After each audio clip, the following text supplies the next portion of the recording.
Data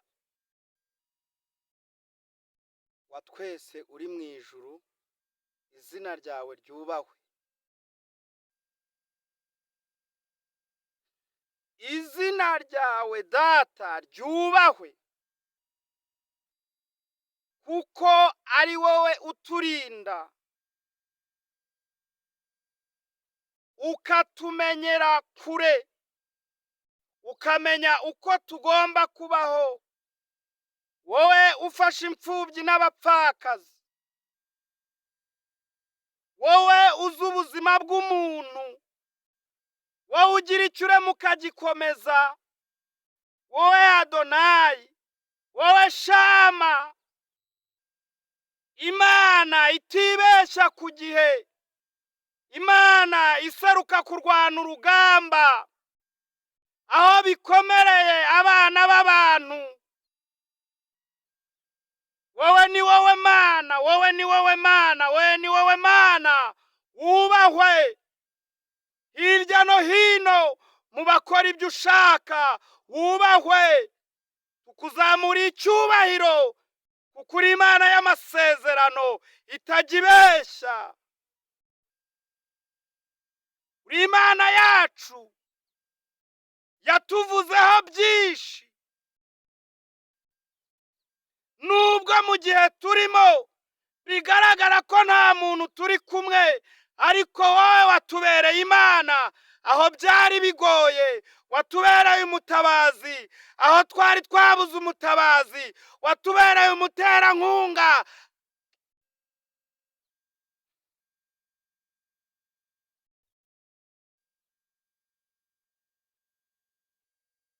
aho byari byanze, waraturwaniriye.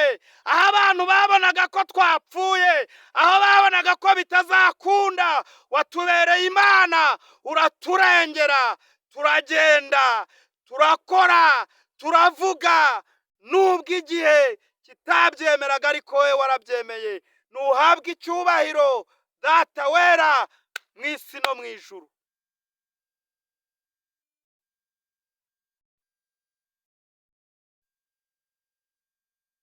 Turagushimye Uwera, turagushimye Nyiribihe, kuko ari wowe wadendeje inyanja ugahanika n'ikirere n'ibiri mu isi byose.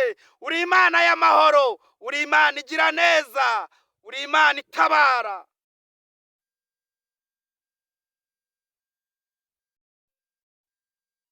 Uvubira imvura abeza n'ababi, natwe ntago batwibagiwe, ahubwo uracyadutekerezaho. Nuhabwe icyubahiro, nushimwe, kuko uri Imana yacu bwite.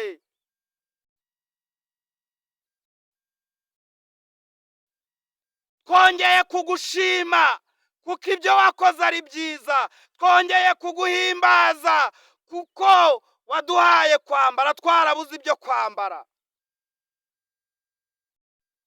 Utubera Imana mu gihe abanzi bacu bari batwishimye hejuru, utubera umurengezi mu gihe twabonaga byanze, utubera rubasha mu gihe badukwenaga, igihe abanzi bari bahagurutse uraduhisha, igihe ibitero byari bibaye byinshi uraturwanirira, igihe twari tubuze ibyo kurya uratugaburira, igihe twari dufite amarira utugirira neza.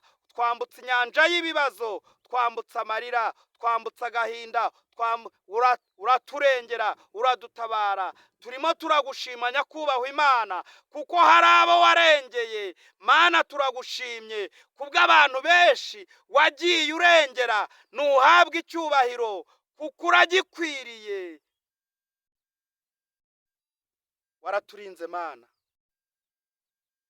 kandi n'ubundi uzakomeza uturinde, n'ubundi uzakomeza utubere Imana, kuko n'ubundi inshingano yawe niyo kuturinda, niyo kudutabara, niyo kudukomeza, niyo kudushyigikira, niyo kuturinda imigambi y'ababi. Iyo tutazi niyo tuzi, wowe ushobora kuyiturinda kuko ufite uko ubigenza bigakunda.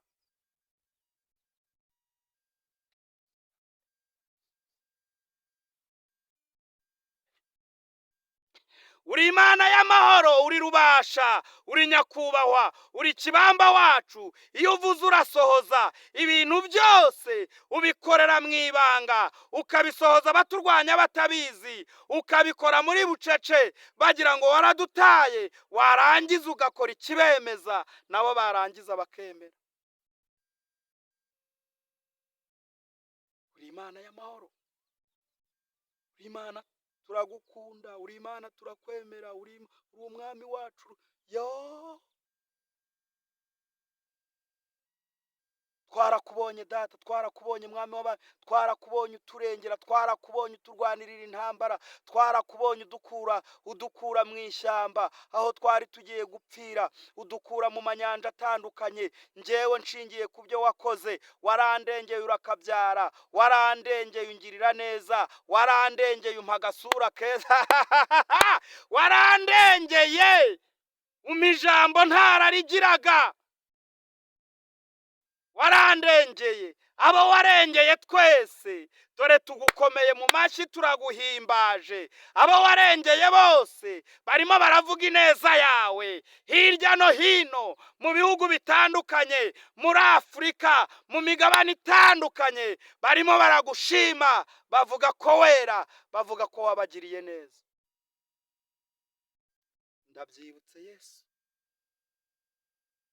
kandi byari bikomeye. Ndabyibutse papa, ndabyibutse.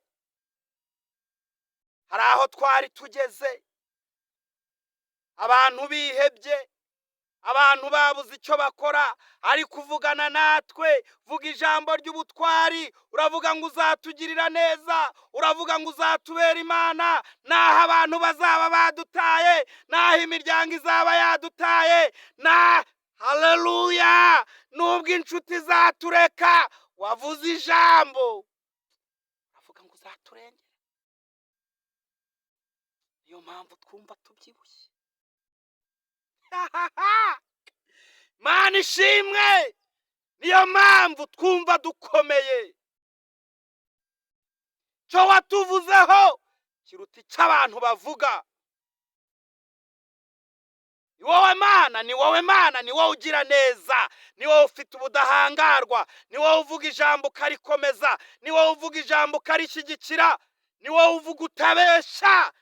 Twamaze kumenya ko abantu babeshya, ariko ushimwe kuko uriho kandi uzahoraho, utazapfa, nta ngoma izagusimbura, ntabwo ujya wiyamamaza, uri Imana ihoraho. Dawidi we yaravuze ngo uriya.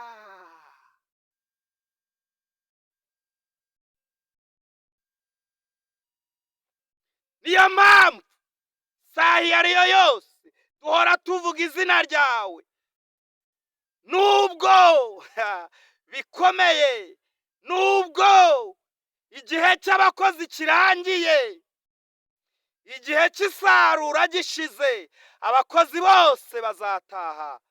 Nutubere maso, nutugirire neza, nutubere ku rugamba, nudukomeze, nubwo imbere bikomeye, nubwo imbere hagiye kunyura intwarane, intwari zinaniwe.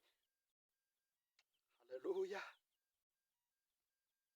Ariko uzabana natwe, ariko uzatugirira neza, uzaturinda. Wewe waturinze cyagihe, wewe wadutabaye cyagihe, wewe watabaye abantu, wewe warengeye abantu, n'ubundi uzakomeza uturinde, n'ubundi uzakomeza uturengere. Mana ishimwe kuko uri Imana y'amahoro, uri Imana ivuga bikaba, uri Imana itegeka bigakomera. Ijambo uvuze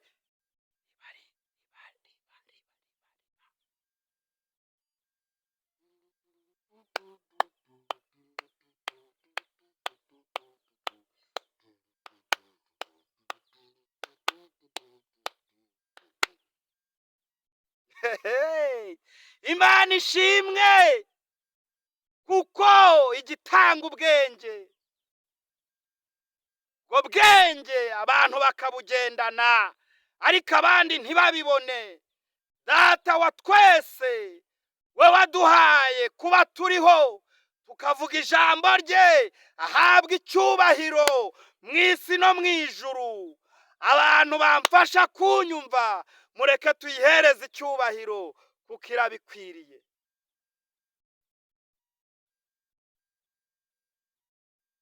Ntawayikoma mu nkokora, nubwo abantu baguhagurukiye, nubwo abantu bakwigaho, nubwo abantu weringa tu raha jipe mwenyewe. Mana izakugirira neza, Mana izakurinda imiyaga, kurinda amahuhwezi, kurinde n'ibitonyanga by'umwaku, kurinde na za nyirabahanya zose.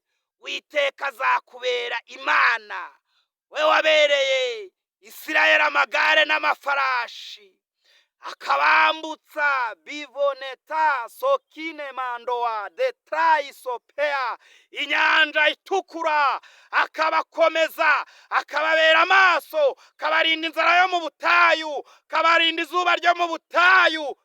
Senemado beleta. Ndamukunze Yesu, ntacyo uzabura umufite.